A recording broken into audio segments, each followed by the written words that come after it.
So welcome to the Astoria Film Festival Career Fair. We're very thankful to have with us Mark VOELPEL and Charles Haine from the Feirstein Graduate School of Cinema at Oberlin College. And also co-moderating with me, Isabella Allwood, who is an Astoria Film Festival Film Fellow. I'm Nina Fiore. I'm the Executive Director and founder of the Astoria Film Festival. And we do a lot of, in addition to the festival, we do a lot of film education and outreach. So this is part of that. We had actually had discussions with the high schools we work with who were saying they were having trouble putting together career fairs. And that's where this virtual fair idea came from. So thank you so much for agreeing to do this. And if you could introduce yourselves and a little bit of what you do and what you've done, that would be great. Charles, you go first. Oh, I'll go first. Okay, I'll go first. Hey everybody, I am Charles Haine. I'm going to stop hitting the table because it makes my laptop shake. I am a filmmaker and I also write a lot of stuff. I do a lot of podcast stuff. And sort of a brief summary for me is that I got out of film school with no idea how to make a living, and I sort of figured it out on my own.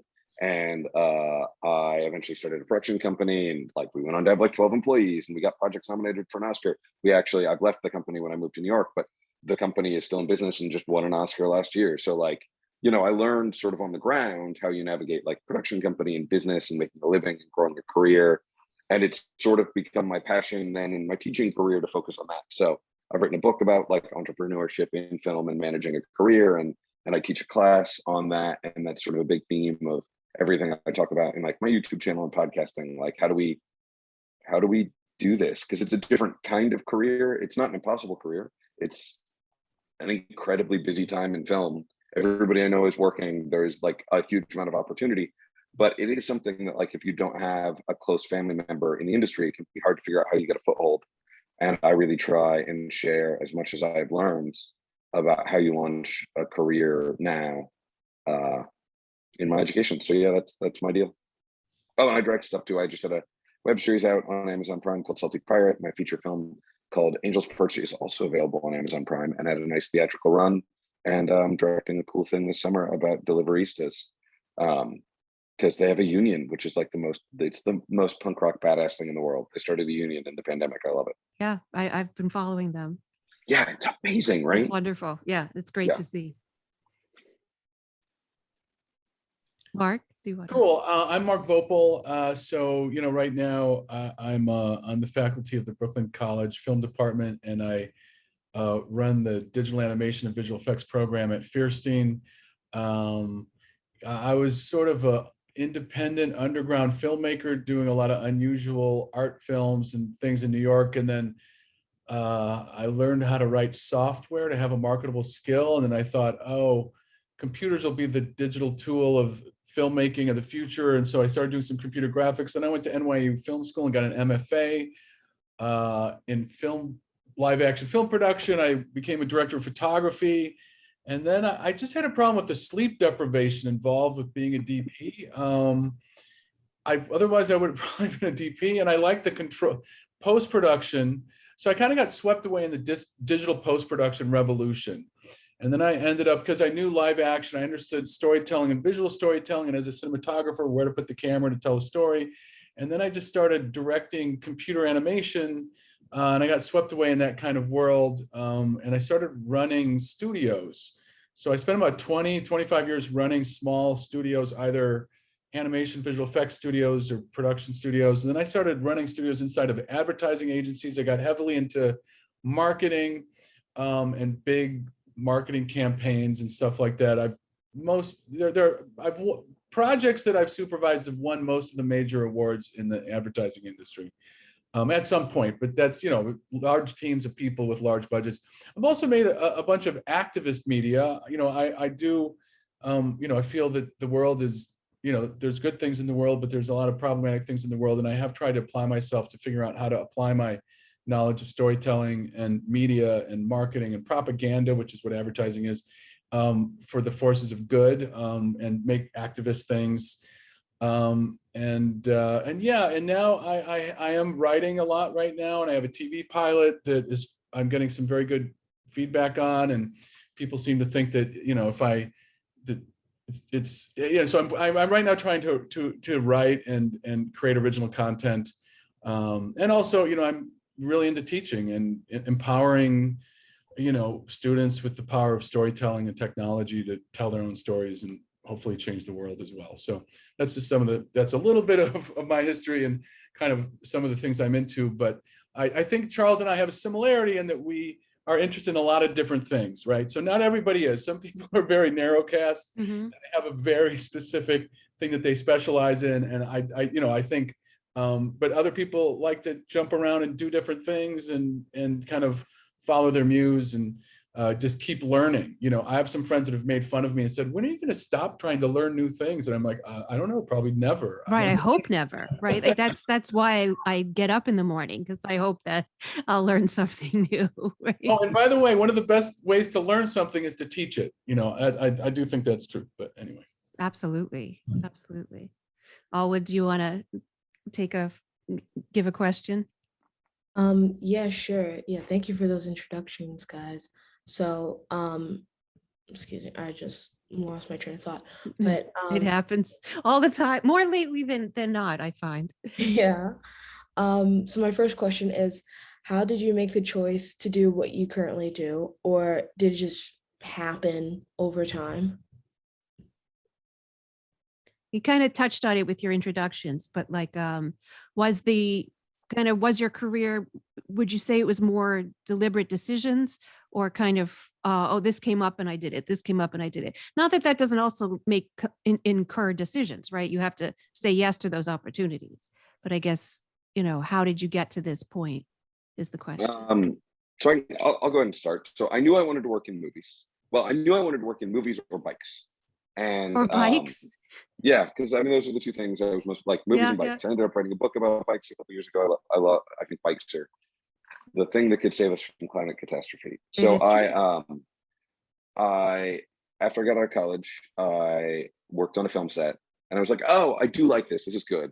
Let me go do bikes and make sure it's not bikes. Yes. And so I managed a bike shop for a while and worked as a bike mechanic. And I was like, oh, it's not that.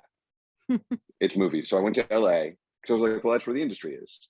And I didn't know, like I showed up and I had no idea. And then it was sort of a process of like a couple of years in LA of like beating my head against the wall, being like, well, how do you get in? Right. And like, you know, writing cold emails to people being like, will you have coffee with me? Will you have lunch with me? Will you tell me how to do it? Like, I got a list of all the alumni that went to my college that lived in LA, and I emailed all of them and asked them for coffee. Like, I did anything I could. I read every article on like how to break in. And then I went to grad school, and I got out of grad school and I felt like I was exactly in the same place I was before grad school. I had a lot more technical knowledge. I like knew how to shoot something. I knew how to do all of these things I couldn't do before technically, but I had no more idea about how to like navigate the industry. So it was then another couple of years of sort of beating my head against the wall. And what happened for me, and I was really lucky, is I looked around and I noticed that everyone I know who was working on projects was spending a lot of money on this thing called color grading. Color grading used to be really expensive. And then Apple came out with a piece of software called Apple Color. And I was like, oh, that's an opportunity. People are going to build businesses on that, and I'm going to do it.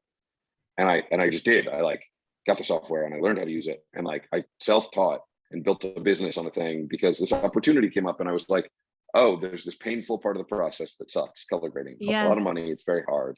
Yes. And if I get good at it, I can solve that pain for other people and make a living. And that was the beginning of the production company. Was we started just as a color grading house. The goal was always to get into producing stuff, but we didn't know how to get people to give us money to produce stuff. But we knew how to get. So we started with this thing that was simple. And I really try and coach my students the same thing of like, pay attention to the things that suck the most in your workflow. Because you're going to go to college, or maybe you'll go to grad school, and like you'll make a bunch of stuff. What's the worst part? Get good at the worst part, and other people will pay you to deal with it. Yep. And then use that as leverage to get the opportunities to do the more fun parts. So that was kind of my journey. And then I ended up, I always taught, like as soon as I got out of grad school, I would get like part-time teaching jobs. And then I ended up with a full-time teaching job. Accidentally, I met my wife, and she lived 40 feet from Feirstein. And so it was on my radar because I walked past it every day. And then they eventually hired people, and I applied for every job until they gave me one. That's awesome. I love that. Mark? Yeah, Larry David was a co-creator of Seinfeld, and I read some quote from him. Obviously, he's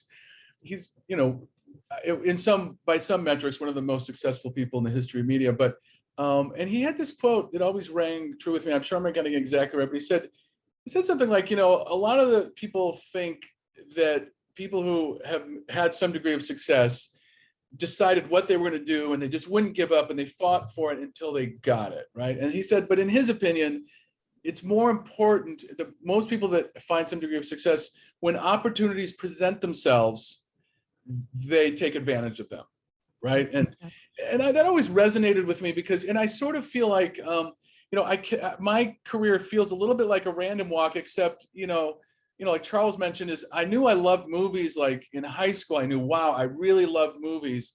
But it wasn't until like my sophomore year as an undergrad where I was like, oh, I love movies so much, I should make movies.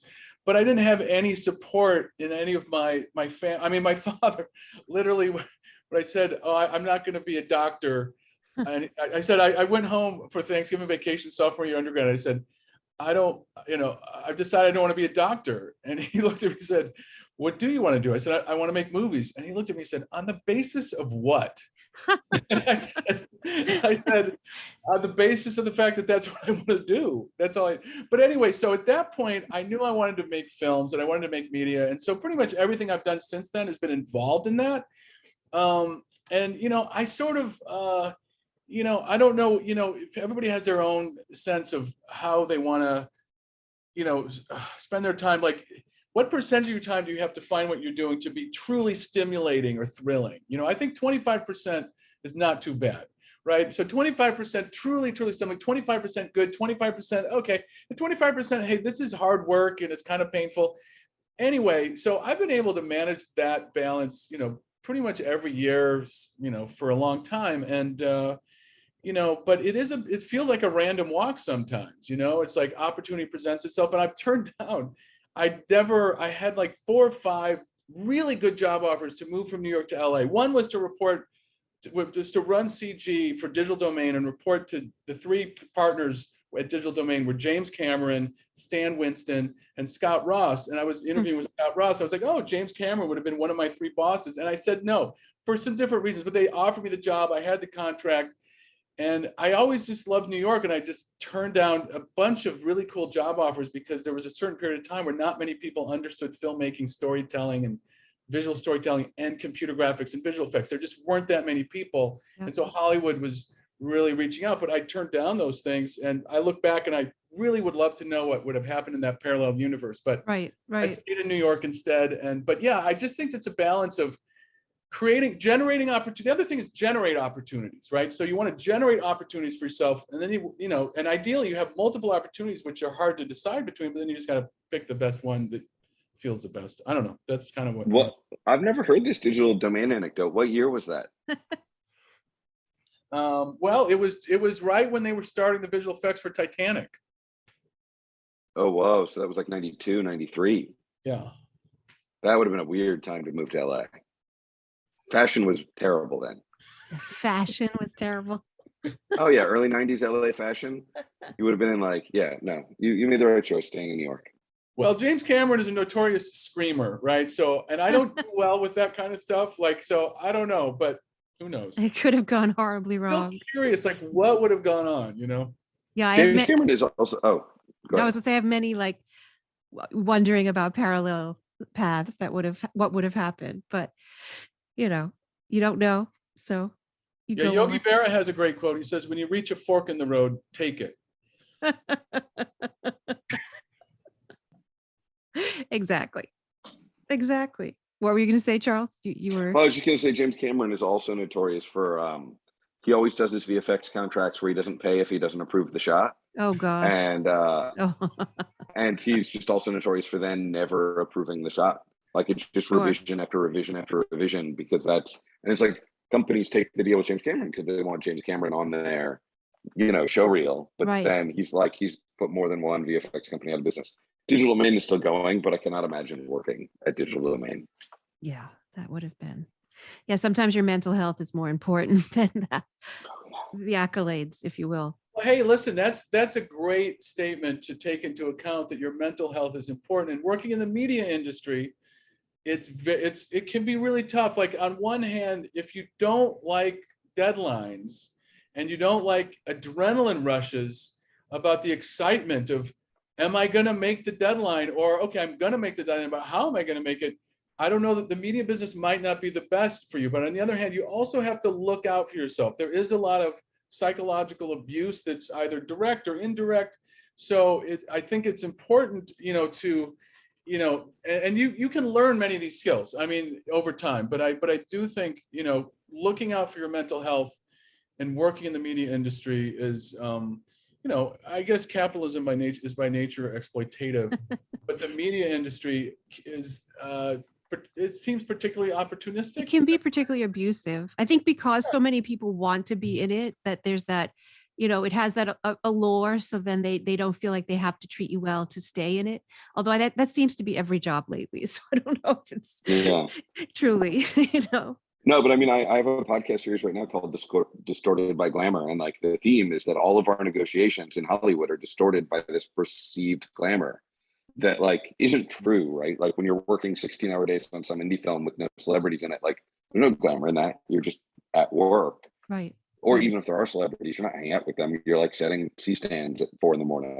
But everything in our negotiation is different than other industries, because for every job, there's 50 people who want it, or 200 people who want it, Yes. which is something you see in academics, but it's certainly not something like in tech right now. They're desperate to hire people. And like, New York Times is running articles about like how hard it is to find people. And entertainment's getting a little bit like that. Like, we are getting busier to the point where, but like, for the good jobs, if you want to be a DP on a big TV show, there's going to be a lot of other people who want that gig too. And that changes the negotiations. Absolutely. Absolutely. Well, I want to take this opportunity to jump in and talk about a job path that I recommend to a lot of people, because I think can be very, very fruitful. Like, my grandfather, when he was, after I made the decision I want to make films, and of course he asked me what did I want to do, and I said I want to direct, which is a common statement amongst many people, millions of people in fact. But he was 90 and he was like, Mark, I look at the credits of movies and I noticed there's only one director, but I notice sometimes there's like 12 producers, or there's like 6 editors, and then there's these long lists. What a practical, supportive. He said, I noticed there's only do. one director, so that probably is a pretty hard job to get. And I was like, yeah, Grandpa, it's true, So anyway, what I want to say is, one job where there's not just one person on big projects, there's many, is producing, okay? So I really think people who want to work in the media industry, I think if you're like, well, I don't know exactly what I want to do, I have your answer for you. You're like, I want to work in the media industry, but I'm not quite sure what I want to do, or I can't get a job easily what I want to do. What should I do? I got your answer. Produce, be a producer, and get an entry-level producing job. And here's the amazing thing. Like, if you're an editor or you're an animator, how high up can you go? You can go a few notches, but here's a great path for being a producer. You start off as an entry-level producer, then you become a junior producer, then you become an associate producer, then you become a producer, then you become a senior producer, then you be the executive producer, then the head of production. And after the head of production, you know what you might become? The chief operating officer. And after the chief operating officer, you become the chief executive officer. That's not going to happen if you're an editor or an animator. So I'm not telling you got to be a producer, but I am telling you that once you're producing, you have a lot of upward mobility. And if you look at the list of producers on projects, so all the producers on the junior producers, it's a long list. And a lot of projects don't even need a creative. Like, there's a lot of work. It sounds horrible and boring, but it's relevant to what Charles was saying. Is you want to get a job and keep a job initially, do the repurposing assets for media, right? We made a 30-second commercial. Now we want to repurpose it for like 52 different channels with different aspect ratios and codecs and different little disclaimers under legal disclaimers. That's work that people are doing, getting paid for it. It all needs to be produced, and it doesn't need a director. Okay. Mm-hmm. So anyway, people have listened to me with this advice, and they followed it. And like 6 years later, they're like making $150,000 a year, and they have 12 junior producers working for them. And it's like, but you do need to be, okay, you do need to be organized, hardworking, focused, communicative, and all those things, or you're not going to rise up. But I do want to say that a path for success for many, many people is to approach producing, because every project needs producers, and usually several of them. So it's also, as Mark points out, it is a skill that you can take in all directions. Ah. So like, if you are interested in animation, you don't have to be a good animator. You can produce an animation. If you're interested in post, you can produce in post. The hours producing in post are much better than the hours producing on set. You can produce in music videos, you can produce in commercials, you can produce in features, you can move around worlds. And also, I would suspect that if you went to IMDb and you looked at the directors of all of your favorite movies, 80% of them have producing credits as well. And it is a skill that if you're like, I have to direct no matter what, and I don't know what my path is to get there, it is one of the paths. You know, there's no direct path to directing, right? Not every first AD ends up bumping up to directing, and first ADing is a job into itself. And like, there's no like, it's not as structured No as like, direct oh, path. cinematographer. Yeah. Yeah. But producing is the most direct, because if you are a very good producer, you are putting yourself in rooms where you're meeting the people who make decisions about who directs projects. So you are building those relationships. But I have a better one. When you're the producer and you rise up, you can hire yourself to be the director. Okay. So I've done that. I've done that a bunch. I'm sure you did. And the other beautiful thing is there's these positions at companies where there's projects that have to get done, and all companies are trying to get too busy. And when they get too busy, they have all these projects that need to get done. And if you're producing it, you don't have to say, I'm the director. Somebody say, oh, we need to hire a director for that. And you said, I'll just make sure it gets shot. And then you go direct it, you bring it back. You never tell anybody you directed it, but there was nobody else who was directing it. So you're the director. It goes on your director reel, but you didn't have to intimidate anybody by telling them you were the director. I love that. No, I'm not. Yeah. Like that. No, I know you're not. Oh no, joking. I've so many times. The low down, You know, on the I wanna low say down. is what Charles pointed out, which is The I've heard DL. many people say about somebody who's really good at producing something. I've heard them say, oh, I'm sure they can produce anything. So people, even though if it's not true, once you're really good at producing one thing, people think, oh, producing is producing. You're producing this, a live action, you can produce animation. You're producing as, you know, and so once you're a producer, you have this lateral mobility, even if you don't deserve it, you can fake it till you make it and move around, and then again, hire yourself to be whatever you want to be. I mean, it's not trivial. This is not easy, Right. but it is a path to get there. Yeah, I was a producer for most of my career, and I produced digital products, I produced animation, I produced television series, I've produced films. So yeah, you can I've produced training videos for corporations. Like that's, you know, I've produced, you very much can do whatever, because your skill set is project management in a nutshell, right? And then you can manage, if you, let's say you want to be a fine artist, okay? And I got to tell you, the fine artists I know who actually make a living from fine art, they're the hardest working people I know. So people are like, oh God, I'd love to be a fine artist. I don't know if you're willing to work that hard. But when you're a producer, you can produce your own personal projects, your labors of love or your hobbies, because you know how to organize things, whatever. And you know, boy, some people, you show them some spreadsheets that add up and make sense. They're like, oh God, wow, this is really impressive. Yeah, if you even know Excel, it's you're a step ahead. What is a project you worked on and that you are most proud of, like in your portfolio, I would say, or maybe just as a hobby?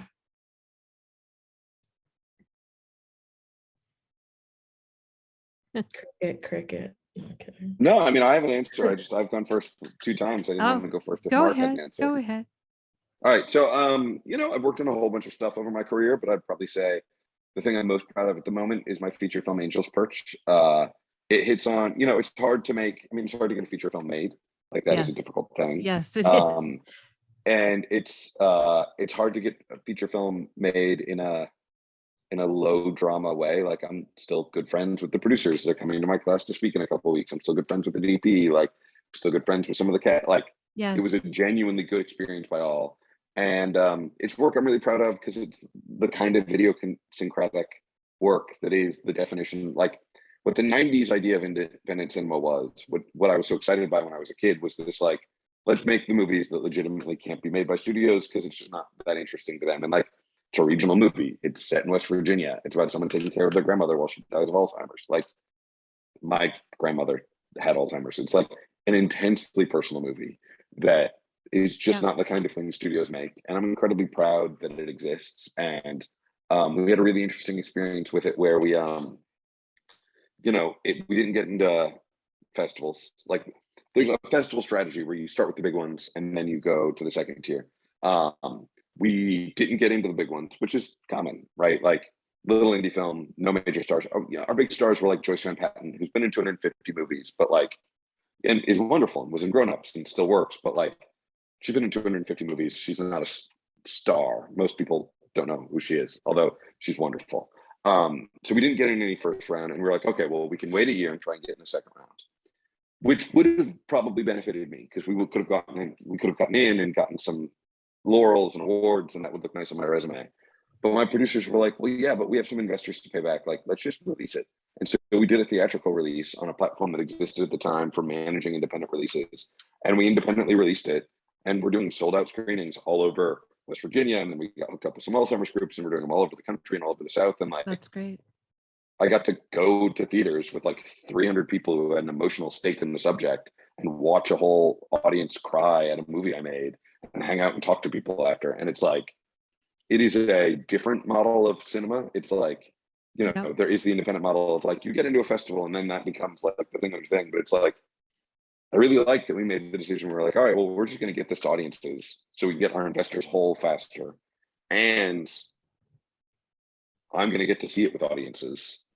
Yeah. And it was amazing to see it in crowded theaters not everywhere all over America, but where its audience was. And amazingly, for an independent film, like it makes money. I still get residuals from it. It still shows up in Amazon Prime, and we're on a few other VOD distributors, and like I still get a check once a year. I mean, it's not big checks, but like, hey, on an independent film, that doesn't happen often. No, the number of people I know not getting checks on projects they made, and Yes. yeah, and every time they send me one, I always have a nice phone call with like how amazing it is that it that continues to happen. So. Yeah, I mean, Angel's Perch. I think I'm incredibly proud of the experience of having made Angel's Perch.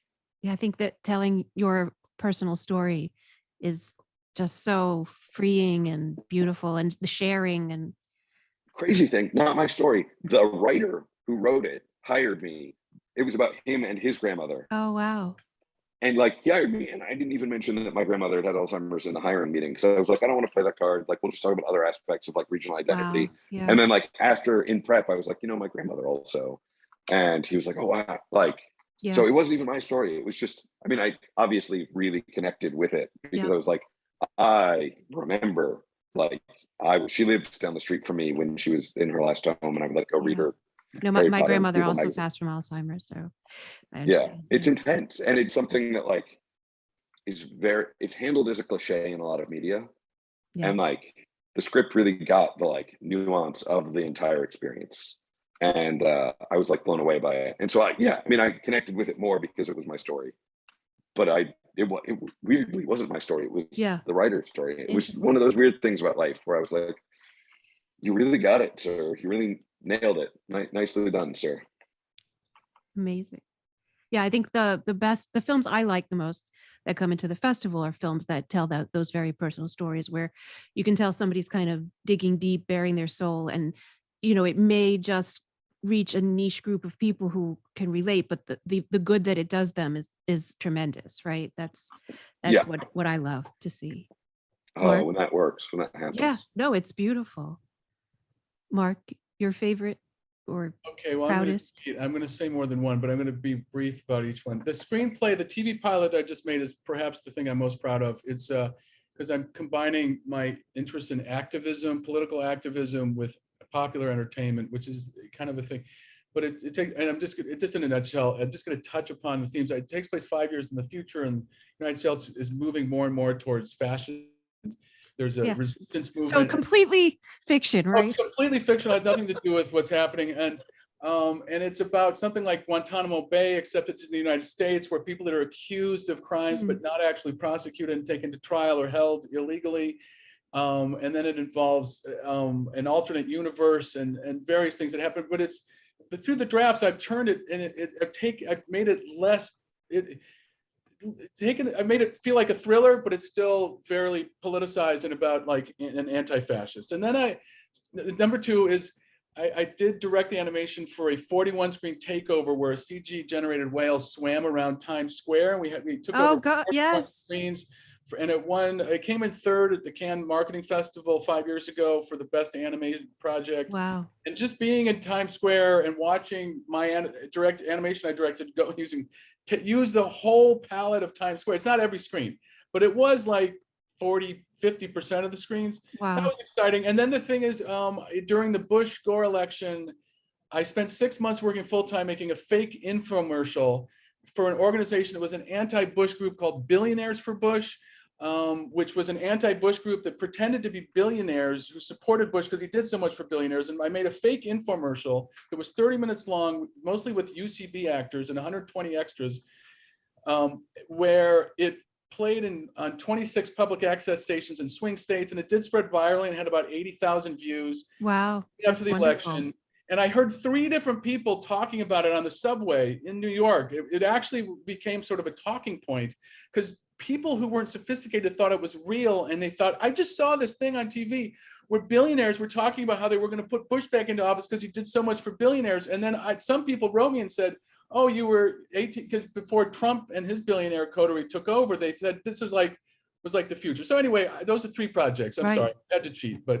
Yeah. But listen, I didn't know you made Billionaires for Bush. I'm learning all this stuff about you tonight, Mark. Oh, wait, and I want to tell you something. It came out later that the FBI had infiltrated Billionaires for Bush, and there was a guy on my media team that I ran. They said that what they do when they infiltrate is they take on a lot of responsibilities and do nothing. And there was one guy that was supposed to be distributing my infomercial in 15 states, and he never did anything. Wow. I'm convinced now that he was an FBI agent who had infiltrated and was trying to prevent us from getting our message out. So I was running this sort of media wing in an organization that had been infiltrated by the FBI. That's a movie. That's Mark, this is film. amazing. That's a film I want to see now. Can't you get some students to work on this semester? This would be amazing. Yeah. Yeah. Always up for it. I mean, that's phenomenal. The FBI have been after you. So there's a file. There's a Mark VOELPEL file. Yeah, that's cred.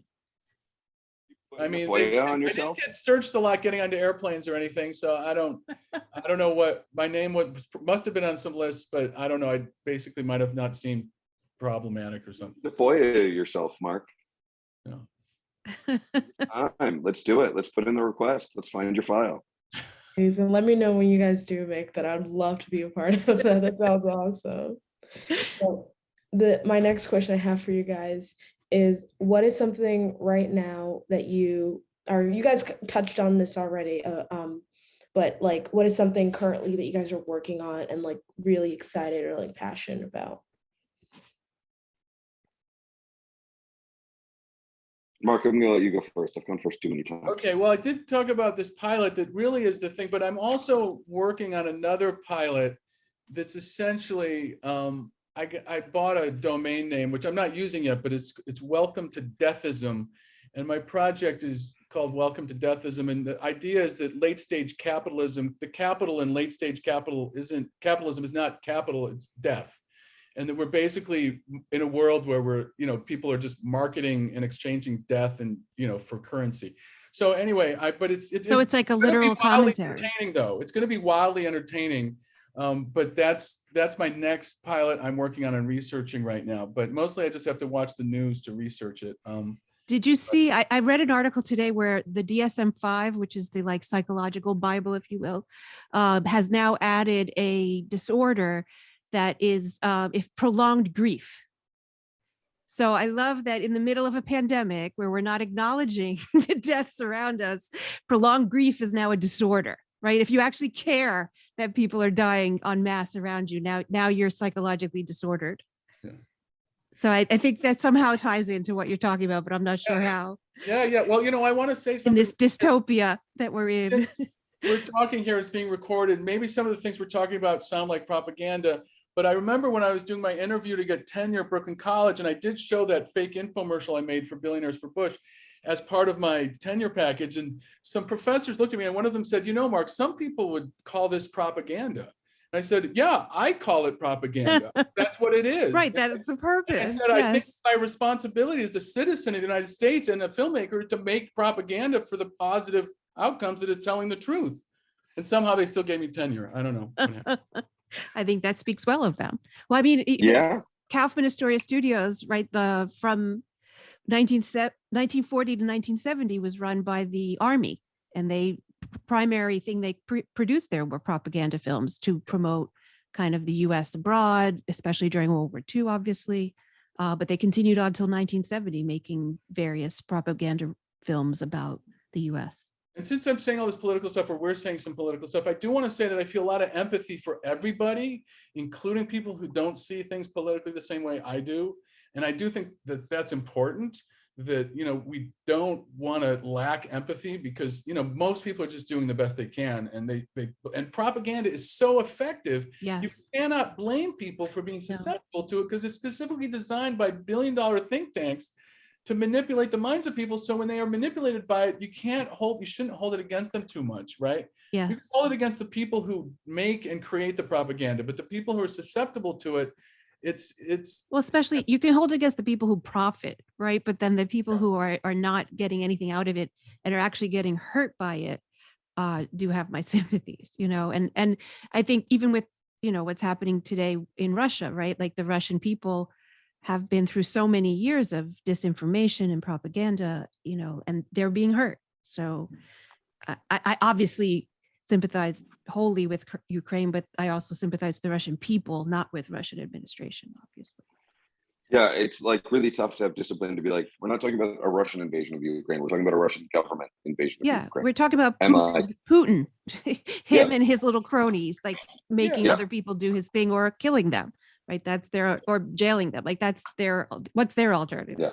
And I've heard some And- people talk about Russians, just Russian immigrants in the United States in the negative light. And I've had to say, that's like talking about people in America when Trump was president and holding Totally. them accountable for Trump being president, which we somewhat are accountable for it.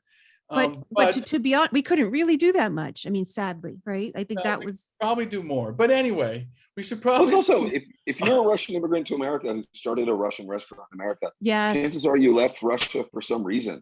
Like exactly. There's probably some things with the government you might You weren't probably should think thrilled, about, or else you wouldn't Yes. leave. So right? like we should be further patronizing Russian restaurants and listening to Russian composers Yeah, who were agreed. not deliberately composing for the war effort, but like, yeah, Yes. I mean, oftentimes, yeah, it is a crazy thing.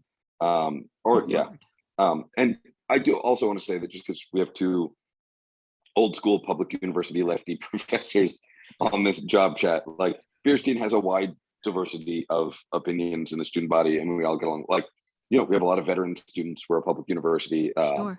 One of the best producing students I've ever worked with was like an Air Force veteran who like brought a lot of those military skills to his producing skills, and like really used Feirstein as a way to be like, oh, I have this skill set from the Air Force and I want to bring it into entertainment. I'm going to learn how these things all fit together so I can go have a producing career. So like, you just happen to have gotten two like old school 60s lefties on this call, but there's a nice wide diversity. Yes. Yeah. And then in terms of what I'm really excited about right now, I'm doing a project this summer about bike couriers in New York. It's, in my mind, like, it is the ultimate story of the bleeding edge of capitalism. Like, it is the most exploited workers class at the moment, where, big billion-dollar apps are taking advantage of people with undocumented status who can't get other jobs because they're undocumented, but can work for these apps. And the apps are, torture is a strong word, but the apps are absolutely exploiting them to the point where, during Hurricane Ida last year, there are all those horrifying pictures of people out when there's 2 feet of water on the ground, riding their bike in these storms, because if they took the night off, they would get terrible maps the next day where they wouldn't be able to make enough money to survive. So they were basically forced to work through a storm to survive. I mean, it's a terrible situation, but it's exciting because they built a union in the pandemic. Since the pandemic, they founded a union, Los Deliveries Unidas, and they already got a law passed in Albany that gives them bathroom access, which, like, Yes. for the amount of time it takes anything to move through Albany, The fact that they got that done. Yeah, as of March of this year, a restaurant cannot refuse bathroom access to a delivery rider. Which, like, it's also insane to think that any restaurant would not let a delivery rider use the restroom as of January. It's like these people are delivering the food you made so you can make a living. The restaurants are also being exploited. The deal they get from the app companies is terrible. It's a horrible system. So I'm working with the union. It's a narrative project. I'm very excited about it. We're shooting in June. I was on prep calls for it all day, and it sort of hits on all my. It's bikes, it's politics, it's New York City in the streets, it's summertime, it's like all my stuff. Yeah. No, I was saying we've asked this question now for a few panels, and I think the answer is always when like all of you, the parts of you can come together in a project. It's just a beautiful thing, right? When you like, you don't have to hide away that part and do your work, but when all of that becomes your work, it's like very fulfilling. When I was in high school, I think at certain points I was concerned I was just a dilettante because I loved movies, I loved reading fiction, I loved music, I loved stories. And then all of a sudden it was like, and then I loved like, paying attention to socio-political things. And then all of a sudden it was like, wait a minute, filmmaking combines all those things. So like when Charles just goes through his project, it says, listen, it combines all these things I love. That is one of the cool things about narrative media is you can find your way into your personal work and occasionally professional work that combine all these different things that you love, right? And which opens the door, which I guess, general advice for developing careers. There's this age-old question people always ask, which is, should I be a generalist or a specialist? And again, I'm going to cheat. The answer is both. Okay, I think the answer is both. Is if you're too much of a specialist, then it's just too narrow for your opportunities. But if you're too much of a generalist, then it seems like you're unfocused or something. So you should, and so, Charles and I run programs at Feirstein. And, one of the things that I think in school you try to do is say, hey, we're going to teach you the general skills. And then you get to decide where your area of specialization. Yes. Another thing I would say is when you're going for a job interview, because, the way you're going to get hired is because you had a job interview. If you don't get a job interview, you're not going to get hired. Okay. But, and then also, I do like to say getting a job is hard, but keeping a job is also hard. Right. So, but when you go into your job interview, you do want to present yourself. And if you have certain passions that are even tangentially related to what you're doing, it's good to have those ready. If you have fine art that you didn't think they'd want to see, but, people like it when people have a broad range of interests and have passion for different things. But they also are only going to hire you if you can help them with their specific needs. But they're going to hire you, because they do like you and who you are. And so presenting yourself and feeling comfortable just saying, well, if I'm going to work here and I'm going to keep the job and I'm going to have a sustained relationship, they should hire me because of who I am. Not because of somebody I can pretend I am. So I just, anyway, that's just some general job, career development and job hunting advice. No problem. Thank you. So I'm curious what jobs like you guys got straight out of college or like helped you boost your career. Or even if they didn't help you boost your career, kind of like, what were you doing right after college? And I guess, how did you use that to get to the next step? Okay. So go ahead, go more. The very first, when I graduated from college and then I just came to New York, I just wanted to come to New York. And I just was like, that's where I want to go. And still one of the things I love, I mean, I know it sounds cliche, but it's just true. I just like the variety in the city and the diversity of the city. I love the subway and you have to sit around and stare at all these people. They're like, yep, here we are in the subway in New York. Nothing.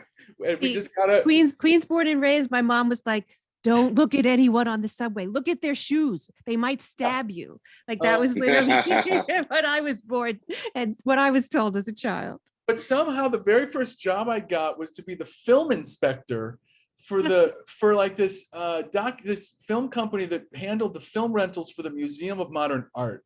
So for like 6 weeks, my job was to 16 millimeter films would come back and I had to put them on a machine and they would spin and it would try to see if there were, and it would go through this thing to see if there were any because the film would break and they just tape it together, and then I have to repair it. So and I met some really cool people in there.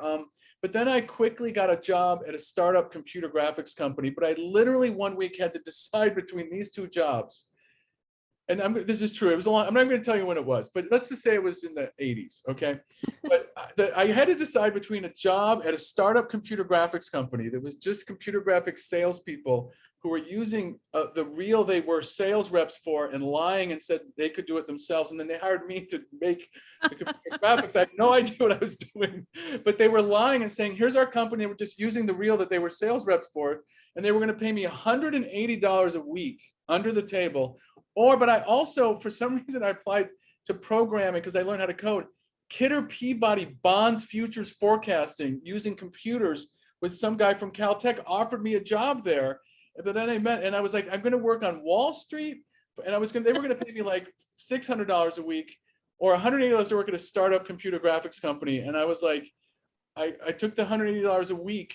Now I've gotten some jobs where I make $180 an hour, but $180 a week at a startup computer graphics company. I took that job. That was my first real job. But I was a film inspector for the MoMA library before that. Charles. So that's amazing. Yeah, that's great. So my first job out of college, when I was in college, I went to college in a very small town in Ohio. And weirdly, coincidentally, an NYU film student was going to shoot his thesis there. And it was a feature. So he went to the film department at the school and he said, do you have any filmmaker students that can help me navigate the local area? And my professor recommended me, and I met with him like a year before he shot. Wow. And we worked together over the course of my senior year, getting ready. And then he shot the summer after I graduated. So like a month after graduation, I was on set for a feature film. That's I'm still friends awesome. with that director. I just had dinner with him in December. He's teaching at SCAT now. So I had this and I was a producer. He gave me a producer credit. I was producing, there was another producer, but looking back, I deserved my producer credit. I'm like, oh, I actually also produced that movie. And that was like a month after graduation. And I was like, oh shit, film industry is easy. Just figured it out. Right, I got right in. And then that movie wrapped. And then I was like, I didn't know what to do. And I went to New York for like a week. And I was like, I'm not ready. I was 20. I was from a very small town and I was just not ready. I was like, this is too big. So I drove around America in my car for a year doing odd jobs. I fixed motorcycles in New Mexico. I worked for a law firm in Memphis. I worked in a bicycle shop in Houston. Sounds like Catch Me If You Can. Were you using the same name or were you on the lam? Oh, did I freeze or did you all freeze? I'm guessing I froze. Stay with you for a while and I'll figure out a job.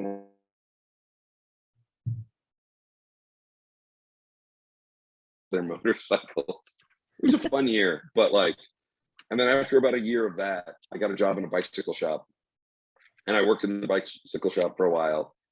And then about 6 months into working in the bike shop, they made me assistant manager, and they hinted that if I stayed for a year, they'd make me manager next year. And I looked over, and the other manager was 40, and I was like, if you make me manager, I'm never leaving this job. So I quit and I moved to LA. And then it took me a year in LA before I started getting film work. Because LA doesn't take you seriously until you've lived there a while. Everyone knew I was green. Everywhere I went, people were like, you're not going to stay. Yes. So my first year was just doing weird, random, I remember the night before Thanksgiving, I put up the Christmas decorations at a big department store because that was the job I could get that would pay for December's rent or whatever. And then finally, after about a year, I started getting film industry jobs. One of which was $250 a week, which is I got out of college a little later than Mark. $250 a week was very hard to figure out how to survive on. I did night work actually, and then gradually sort of figured it out from there. I haven't thought about that time in my life in a while. But it's great to know that you didn't have it all figured out and you still got to this position, right? That's kind of the reason to ask that question, is to show people that you don't have to have it all figured out of college. You don't have to have it all figured out even 5 years out of college. It's constantly taking new opportunities and. Yeah, well, and you can also have it handed on to you on a plate and then it's taken away. I walked out, and 4 weeks after graduation, I was producing a feature film, with a Right. crew and cameras, and I was like, holy shit, this is great. And then it just stopped. And I was like, oh, I haven't built any kind of network to keep going with. I have to build a big network of people. It's not all going to fall on my lap, but some of it will. Absolutely.